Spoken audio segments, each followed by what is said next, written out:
ఇప్పటికైనా ఈ ప్రభుత్వం బుద్ధి తెచ్చుకొని దాని మీద వెంటనే చర్యలు తీసుకోవాలా, వెంటనే విచారణ జరిపించాలా. లోకేష్ అనేటువంటి వ్యక్తి నైతిక విలువలకు కట్టుబడి రాజీనామా చేయాలని మేము కోరుకుంటున్నాం. అదేవిధంగా ఈరోజు బిడ్డలకు సంబంధించినటువంటి ఫీజు రియంబర్స్మెంట్ చూస్తే దాదాపుగా ఈ రోజుకు 9,100 కోట్ల రూపాయలు ఉన్నటువంటి 700 కోట్ల రూపాయలు చొప్పున 12 నెలలకు సంబంధించి 8,400 కోట్ల రూపాయలు బకాయిలు ఉంది. ఆ తర్వాత మరలా వస్తే మరొక 700 కోట్లు కలిసింది జనవరి నుంచి ఈ త్రైమాసికానికి. 9,100 కోట్లుంటే దానికి సంబంధించి 2,900 కోట్లు మాత్రం ఇచ్చి ఈరోజు దాదాపుగా వాళ్ళకి ఇంకా 6,200 కోట్ల రూపాయలు బకాయిలు పెట్టారు. దాంతోపాటు ఈరోజు వసతి దీవెనకు సంబంధించి 1,100 కోట్ల రూపాయల డబ్బులు చంద్రబాబు నాయుడు ఇచ్చేటువంటి పరిస్థితి లేదు.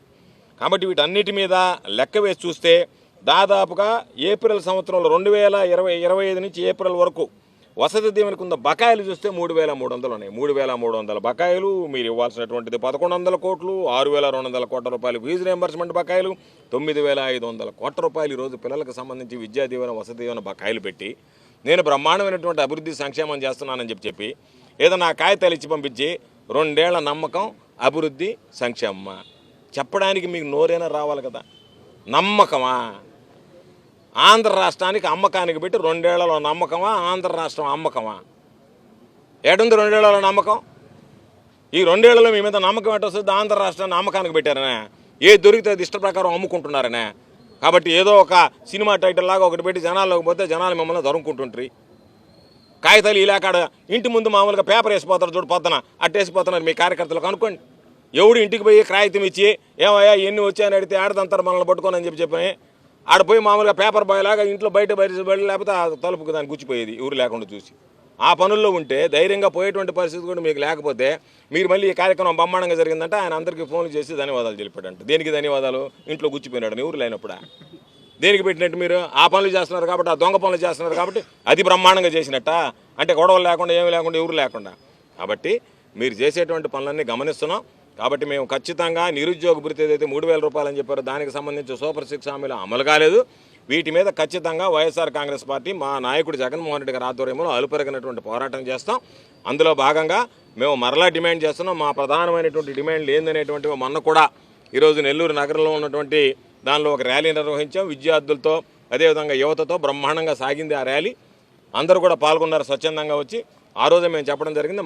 మేము కూడా మరలా చెప్తున్నాం. మాకున్నటువంటి డిమాండ్లు, ఎవరైతే విద్యాశాఖ మంత్రిగా ఉన్నాడో డిఎస్సీలో అవకతవకలు జరిగినప్పుడు బాధ్యత వహించి వెంటనే లోకేష్ అనేటువంటి వ్యక్తి రాజీనామా చేసి ఆ బాధ్యత నుంచి తప్పుకోవాలి. జరిగినటువంటి అవకతవకల మీద సిబిఐ విచారణ జరిపించాలి. లోపాలుంటే సవరించి మరలా మీరు వాళ్ళకి సంబంధించినటువంటి నిరుద్యోగులు ఎవరైతే అవకాశం కోల్పోయారో వాళ్ళకి న్యాయం చేయాలి. వాటితో పాటు ఈ రోజునటువంటి విద్యా దీవెన వసతి దీవెన తాలూకు బకాయిలు ఏదైతే ఉన్నాయో 9,500 కోట్లు తక్షణమే విడుదల చేయాలి. మీరు ఇచ్చినటువంటి హామీ ప్రకారం నిరుద్యోగ భృతి ఏదైతే 3,000 రూపాయలు ఇస్తానన్నారో ప్రతి నెల ఆ 3,000 రూపాయల నిరుద్యోగ భృతి తక్షణమే నిరుద్యోగులకు అందించాలనేటువంటి ప్రధానమైనటువంటి డిమాండ్లతో ఈరోజు మేము ఈ కార్యక్రమాన్ని చేపట్టాం. కాబట్టి మేము ఖచ్చితంగా దీన్ని కొనసాగిస్తాం. అందులో భాగంగా ఈరోజు జిల్లా కలెక్టర్ గారిని కలిసి వినతిపత్రం ఇవ్వడానికి వచ్చాం. జిల్లా కలెక్టర్ గారు అందుబాటులో లేకపోతే డిఆర్ఓ గారి దగ్గర వినతిపత్రం సమర్పించడం జరిగింది.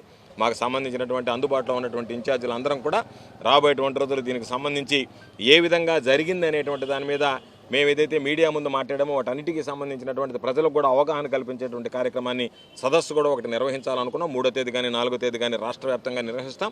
ఆ తర్వాత దీనికి సంబంధించి రిలే నిరాహార దీక్షలు నియోజకవర్గ స్థాయిలో, ఆ తర్వాత మండలాల స్థాయిలో, గ్రామాల స్థాయిలో కూడా దీన్ని ఉద్యమ రూపంలోకి తీసుకువెళ్ళి ఖచ్చితంగా లోకేష్ అనేటువంటి వాడి మెడలు వంచి రాజీనామా చేసేంత వరకు వైఎస్ఆర్ కాంగ్రెస్ పార్టీ శ్రేణులు పోరాడతాం.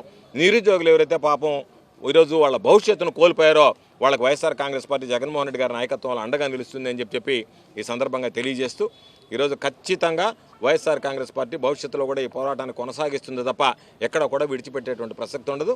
కాబట్టి ఇప్పటికే వాళ్ళు పాపం చాలామంది ఉద్యోగం కోల్పోయినటువంటి అవకాశం కోల్పోయినటువంటి వాళ్ళు మా నాయకుడు జగన్మోహన్ రెడ్డి గారిని కలవడం, ఆయన భరోసా ఇవ్వడం జరిగింది.